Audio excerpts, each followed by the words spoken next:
All right, hey, listen, I'm going to bring in an apparent right side ruffian from another state. So I've been talking the last little while about what's happening in Maine. And you may recall that the governor, Janet Mills, was called out by President Trump in a confab they had in D.C. because her state, the governor's state, Maine, is still pushing forward with the idea of transgenders in sports, totally violating what we know to be the law of Title IX, which has been in existence since 1972. That being said, the whole situation is blowing up because in the Maine House of Representatives, and y'all know I served in the Alabama State Senate, I get the whole processes of what has to be. There's rules, there's decorum, and then there's just jackassery. And what we're watching right now is some jackassery by the Democrat leadership of the Maine House of Representatives, who censured State Representative Laurel Libby for daring to call out transgenders competing against girls in sports. Let me quit talking. I want to welcome her to the show. She has a BS from Roberts Wesleyan University, a nursing degree. She's also a female athlete herself. I believe she ran cross country. She's a small business owner, has a design company, and she and her husband have 5 children, and she's a state representative from Maine. Laurel Libby, how are you doing? I'm doing well. Thanks for having me on. Good. Are you tired? Have you been making all the rounds? I am certainly tired, but pleased to be able to continue to speak up for Maine girls. Well, thank you for doing it. I don't know if you've seen it or not on social media. I said this morning that Laurel Libby's fight is our fight. I mean, this is you're fighting a good cause, but you're doing something that has ramifications that are bigger than your particular moment, really. Yeah, absolutely. You know, this fight is going on in multiple states, and I think we've seen that highlighted as this has unfolded. And one thing that I'm sure is not unique to Maine is that there's been kind of a denial on the left that this is happening and that girls are being displaced. But I don't think that can be denied anymore after all this unfolded in the last couple weeks. No, I don't think so. And I appreciate the fact that you're doing this and taking the heat. But let me back up and set the stage for this.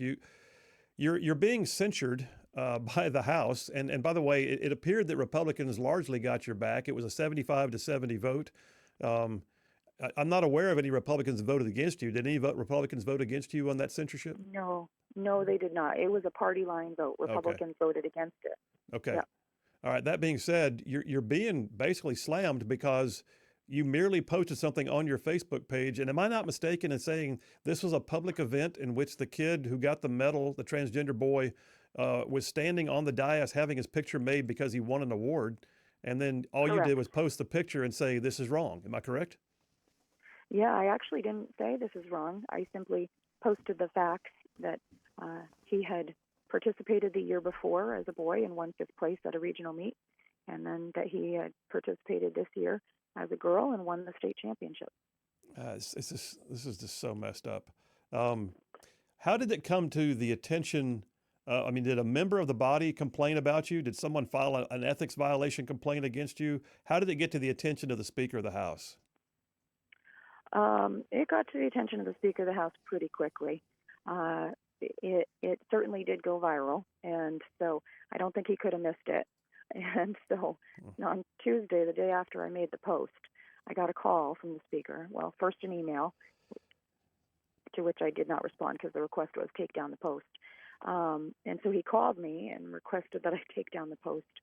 I asked him while I had him on the phone, if I were to take down the post, was he going to help me ensure that biological males could not play in female sports in Maine?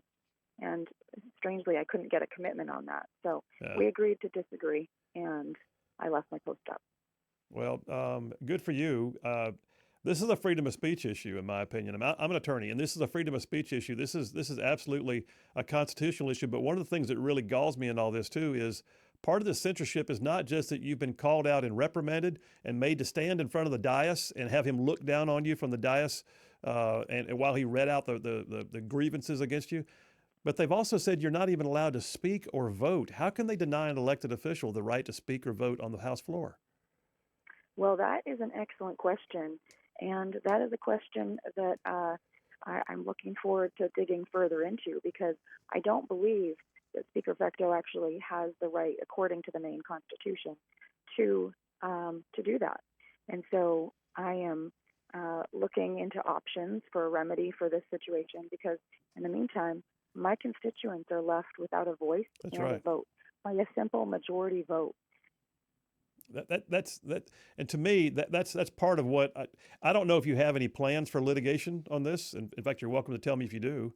But I would see that as absolutely being a part of the litigation. Is that they're not only denying your voice, they're denying the voice of the thousands of people who voted to put you in place to speak for them. Exactly, exactly. You know, and it's all the same. It's all the same thing, though. You know, it's silencing not just my voice, but the voice of Maine girls, and that's what this extreme agenda is trying to do, is silence Maine girls and to push them aside, push them out of the way, which is extraordinary considering the strides that women have made in the last decades and 100 years. Suddenly, everything's being flipped on its head, and Yeah. women have to step aside for men. Yeah, and that makes no sense. The entire premise of Title IX was to level the playing field. No pun intended, but literally it was designed to level the playing field in the arena of education, which includes sports, and to ensure that there is nobody that is left with an inability to compete or to have an education or to provide resources for them.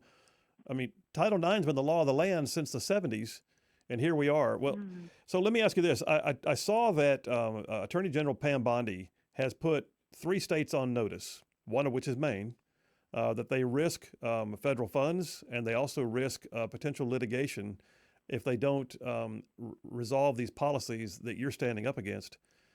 Is there any movement towards this going away? Are they gonna change the policy? Absolutely not.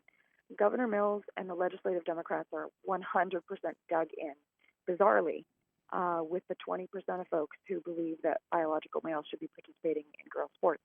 So they're not going to back down. They've put themselves, kind of pigeonholed themselves at this point, and it would be too embarrassing, frankly. But also, they believe this ideology. So they're true believers, and they're dug in. I believe it will take action on the part of the Trump administration to make change in Maine and ensure that girls have a fair and level playing field in our state.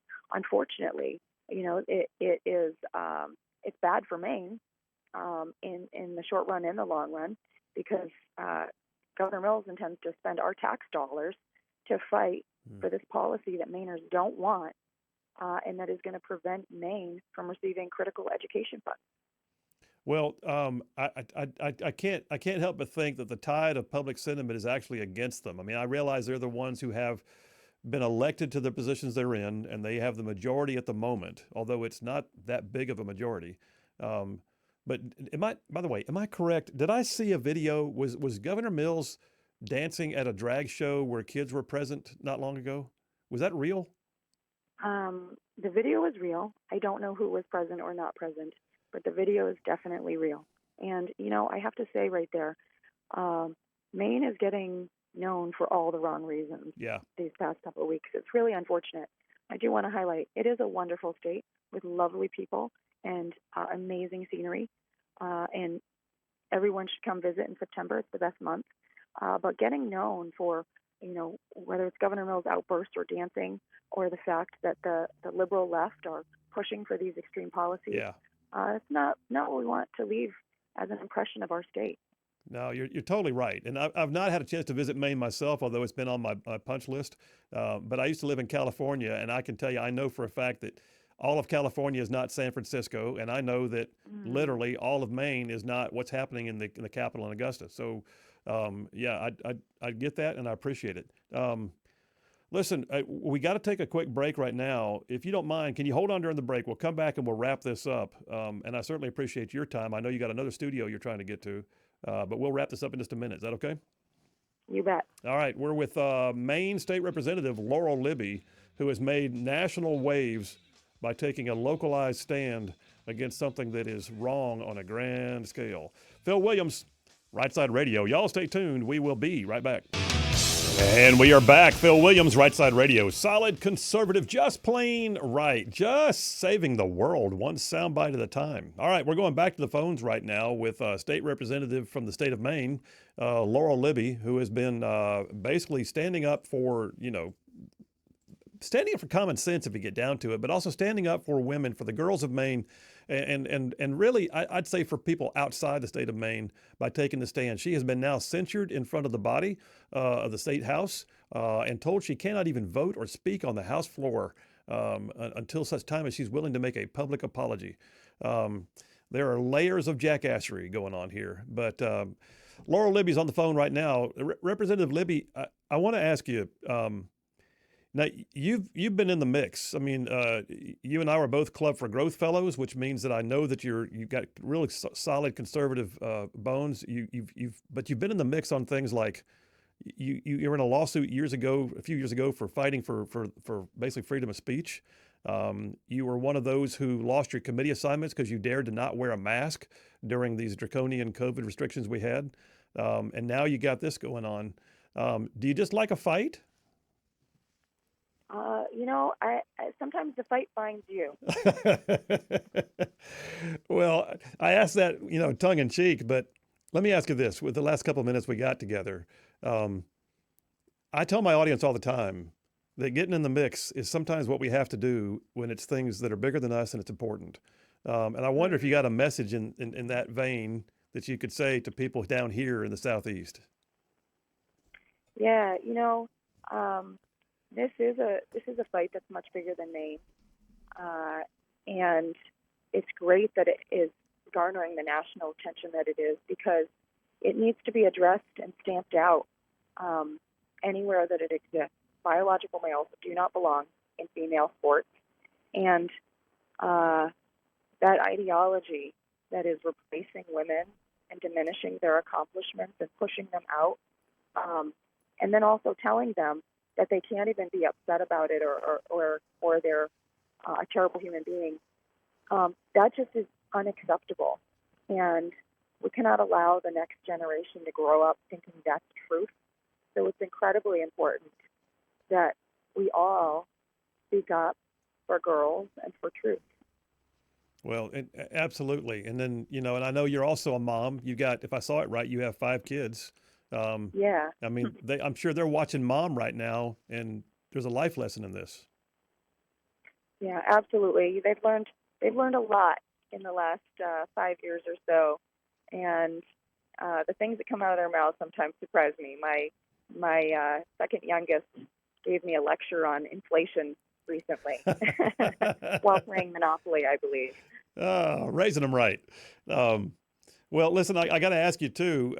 Sometimes the pushback gets a little crazy, have you had any concerns about your safety or people making threats that you've had to deal with? Because I know I did when I was in the Senate. Yeah, we're certainly monitoring and making sure everybody's safe and taking whatever precautions are necessary. Well, and I appreciate that. You don't have to give details, but just know this, that we're praying for you down here. And I said it earlier in the show, and I meant it when I said it, that I think your fight is really our fight. And I hope that sometime soon we're going to wind up seeing the state of Maine come back around, because the girls in Maine, you were an athlete yourself. Didn't you run cross country? Is that what I saw? I did. I will say this. I ran for the fun of it, not because I was an incredible runner, but it certainly was a wonderful experience. Well, nonetheless, you know what it means to compete, and absolutely. And young ladies deserve the same opportunity to compete without the concerns of having state records set and wrongfully set by people that aren't really supposed to be there. Absolutely. This is the long and short. It's not fair for biological males to participate in girls' sports. And I think that over the last 10 days, we've seen that Americans are pretty much in solid consensus about that, and that applies to Mainers as well. Well, it does. And listen, I know that I know that in the past that you have been unafraid to partner with some of the conservative special interest law firms who do good things on behalf of conservative policy. Do you anticipate there being any legal action here that you're going to be a part of? Well, I think given the political dynamic in Maine, I think there are multiple issues going on currently in our state that need legal remedy, and I'm certainly exploring all options to ensure that my constituents' voices can still be heard in the state house. Well, one of my listeners has already texted in and said you should run for governor, so there's that. How about that? Thank you.